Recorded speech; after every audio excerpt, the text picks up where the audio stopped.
बाजार से पहले राष्ट्रीय राजमार्ग पर एक दोराहा है। यहाँ से 10 किलोमीटर लंबा एक बाईपास निकलता है जो यात्रा काल में वाहनों को बाजार की भीड़ से बचाने के प्रयोजन से कुछ साल पहले बनाया गया था। इस उपमार्ग पर आगे बढ़ते हुए तिमूरधार के बाद सनकीदा मोड़ आता है।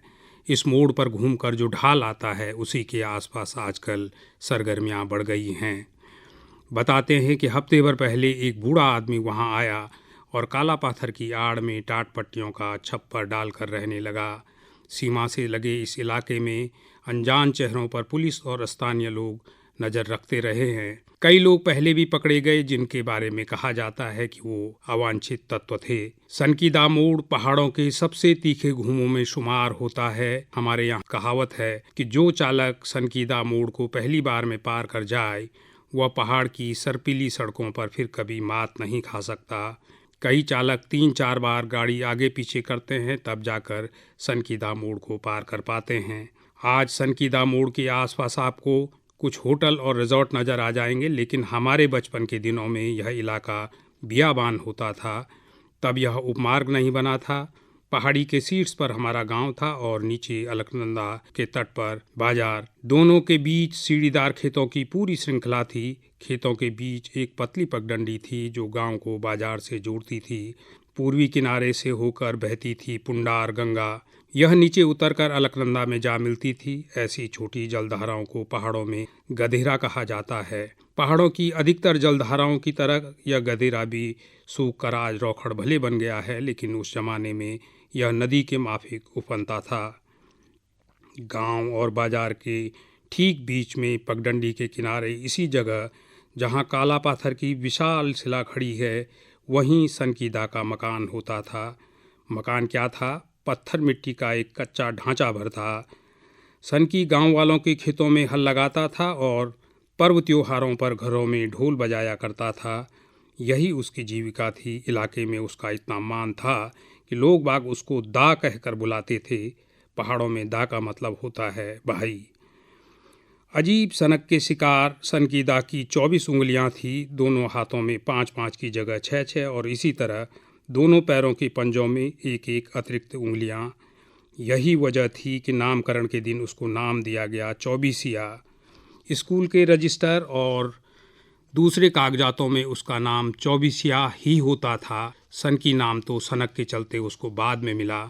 यह अलग बात है कि फिर उसका असली नाम खो गया और सनकी नाम चल पड़ा। 10 साल में उसने माता पिता को खो दिया था। दोनों बाढ़ में बह गए थे। सनकी बच गया क्योंकि बाढ़ की रात वह अपनी बुआ के घर यानी मूलखी गांव गया था। बहरहाल बचपन से ही सनकी उलझुल हरकतें किया करता था। एक बार उसने गुरुजी की धुनाई कर दी क्योंकि वह दोपहर का दलिया देते हुए उसको बाकी बच्चों से अलग बिठाते थे। शास्त्री जी के घर में जब सांप घुस आया और सूप भर मिर्ची फूंकने के बाद भी बाहर आने को राजी नहीं हुआ तो सनकी ने अंदर घुसकर सांप को पूंछ से पकड़कर तब तक घुमाया जब तक उसकी आंखें नहीं पथरा गई। दर्जनों किस्से हैं सनकीदा के।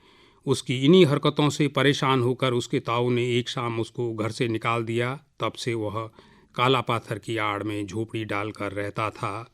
जवानी के उन्हीं दिनों में उसको पता नहीं क्या सूझी कि उसने गधेरे से अपने घर की तरफ एक नहर का निर्माण शुरू कर दिया। अकेले आदमी के लिए यह असंभव काम था। जहाँ से उसने नहर खोदनी शुरू की वहाँ से उसका घर लगभग 700-800 मीटर दूर रहा होगा। पहाड़ों में ज़मीन खोदना खासा मुश्किल होता है। आप नहीं जानते कि कहाँ मिट्टी सख्त होगी और कहाँ रास्ते में कोई महाकाय पत्थर आपकी खुदाई रोक देगा। सनकीदा इन चुनौतियों से अनजान नहीं था। बावजूद इसके उसने नहर खोदने का अभियान जारी रखा। सनक की बात यह थी कि नहर वो सिंचाई के लिए नहीं खोद रहा था।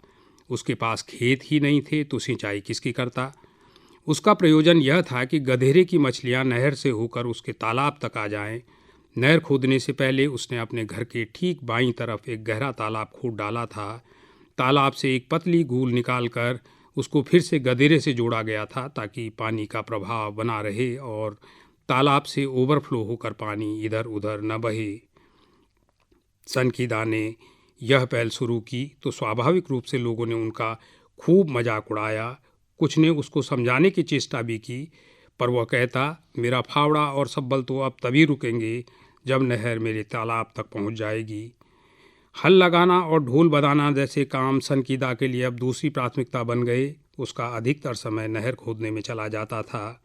लोगों को लगता था कि जब सनकी को अकेले नहर खोदने की चुनौतियों से उसका पाला पड़ेगा तो उसके हौसले पस्त हो जाएंगे और वह अपनी पुरानी जीविका की तरफ लौट आएगा, लेकिन यह अंदेशा गलत साबित हुआ। 2 सालों तक लगातार जमीन तोड़कर उसने नहर को तालाब से जोड़ दिया। गदेरे से तालाब तक ढाल इतना शानदार था कि पानी की रवानगी देखते ही बनती थी। जैसे ही यह सूचना गांव पहुंची, वैसे ही सनकीदा के चौक में लोगों की भीड़ जमा हो गई। सभी यह देखने को उत्सुक थे कि पानी तो आ गया, पर तालाब तक कोई मछली भी पहुंचती है कि नहीं। दिन भर तक कोई मछली नहीं आई, अलबत्ता देर शाम एक मोटा सांप रेंगता हुआ तालाब में आ धमका। भीड़ में हंसी के फव्वारे फूट पड़े। सनकीदा की अजब सनक पर लोग एक बार फिर लोटपोट हुए और अपने घरों की ओर चल दिए। 3-4 दिन बाद फिर सूचना मिली कि तालाब तक एक बड़ी रोहू आ पहुंची है। एक बार फिर इलाके के स्त्री पुरुष और बच्चे सनकीदा के चौक में आ जुटे। उस दिन मैंने पहली बार सनकीदा के चेहरे पर ऐसी दीप्ति देखी। वह विजेता की तरह तालाब के एक छोर से कभी भीड़ को देखता और कभी अलमस्त तैरती रोहू को। गधेरों की मछलियों की यह प्रवृत्ति होती है कि एक बार अगर उन्होंने दिशा बदल दी तो बार बार उसी दिशा में आगे बढ़ती हैं। उनका यही स्वभाव सनकीदा के काम आया। उसका तालाब मछलियों का ठिया बन गया। वह खरीदारों को मछली की आपूर्ति करने लगा। पाँव फटते ही ग्राहक उसके द्वार पर खड़े हो जाते थे। दिन भर बेची मछलियों की भरपाई रात को आने वाले नए झुंड से हो जाती थी। पहाड़ी मछलियाँ दिन भर किसी इलाके में सुस्ताती हैं और रात में आगे का सफ़र करती हैं। समय बीतता रहा, पहाड़ों में नए नए बाजार विकसित हुए। हमारा कस्बा भी बद्रीनाथ यात्रा का प्रमुख पड़ाव बन गया। यात्रा काल में बाजार में लगने वाले जाम से निजात दिलाने के लिए यहाँ बाईपास निर्माण की शुरुआत हुई। जब सड़क कटकर तिमूर धार तक आ गई तो पता चला कि आगे का पहाड़ रेतीला है, जिस पर बनी सड़क कभी भी धंस सकती है। तभी सनकीदा को सड़क बनाने वाले ठेकेदार ने बताया कि तिमूर धार से सड़क को सीधे आगे न बढ़ाकर ढलान की तरफ मोड़ा जा रहा है, ताकि रेतीले पहाड़ को न छोड़ना पड़े। लेकिन ऐसा करने से मेरा मकान और तालाब सड़क की भेंट चढ़ जाएंगे, सनकी ने घबरा कर कहा। ठेकेदार ने जवाब दिया, सरकार के कागज़ों में यहाँ केवल सरकारी ज़मीन है, कोई घर या तालाब नहीं। सरकार तो अपनी ज़मीन पर सड़क बना रही है। अब तुमने सरकार की ज़मीन में कोई निर्माण किया है तो यह तुम्हारी गलती है। सड़क को रेतीले पहाड़ की ओर बढ़ाने के बजाय तीखा घूम देकर तिमूर धार से ढाल उतराकर फिर राष्ट्रीय राजमार्ग से जोड़ दिया गया। सनकीदा का घर और तालाब अपने अवशेष तक नहीं बचा पाए। सड़क निर्माण के हो हल्ले के बीच यह किसी को पता नहीं चला कि घर टूटने के बाद से ही सनकी लापता है। कुछ दिन तक जब वह कहीं नजर नहीं आया तो सयानों ने खोज खबर ली, पूछताछ शुरू हुई। जितने मुंह उतनी बातें। बस अड्डे पर सालों से धुनी जमाए बैठे औगड़ बाबा ने कहा कि उसने एक ठंडी सुबह सनकीदा को हरिद्वार जाने वाली बस में बैठे देखा था।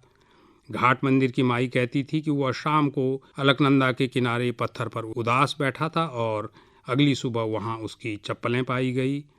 संगम पर चाय का खोमचा चलाने वाले बुद्धराम का कहना था कि उसने सनकीदा को एक जोगी के साथ जाते देखा था। बहरहाल सनकीदा लापता हो गया, लेकिन इस मोड़ को उसके नाम पर पुकारे जाने लगा। शायद लोग उसको भूलना नहीं चाहते थे या फिर अनाम जगहों को यूं ही किसी का नाम दे देने का रिवाज रहा हो। कारण जो भी रहा हो, पर वह लापता आदमी इस मोड़ के नाम से आज भी जाना जाता है। इस घटना को अब 40 साल हो गए। सनकीदा अगर जिंदा होगा तो 70 पार होना चाहिए। इस बीच हम लोग भी उसको भुला चुके थे, लेकिन तभी काला पाथर की आड़ में एक बूढ़ा झोपड़ी डालकर रहने लगा।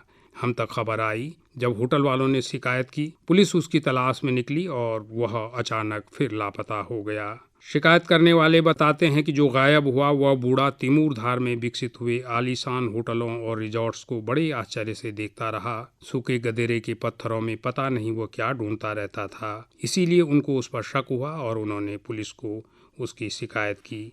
बाकी सब तो सामान्य बातें हैं। एक नई बात जो वो लोग बताते हैं वह यह कि उस बूढ़े की 24 उंगलियां थी।